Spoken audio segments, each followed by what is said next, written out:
Welcome to McPlum, simple solutions served daily. In this video, I will explain how to make vectors in Figma. Start with the pen tool to draw custom shapes and paths.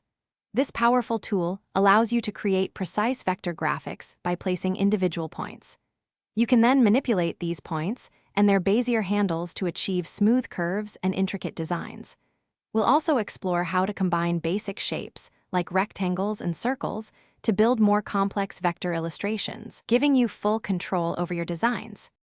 The pen tool is fundamental for vector creation. To draw straight lines, simply click to place anchor points.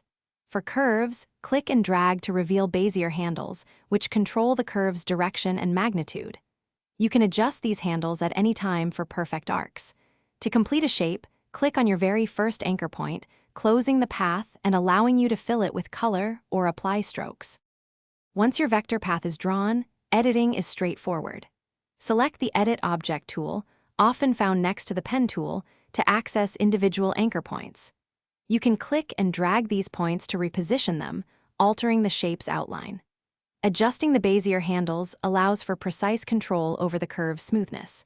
You can also add new points to a path or delete existing ones to fine-tune your vector graphic. Figma's Boolean operations are essential for advanced vector work.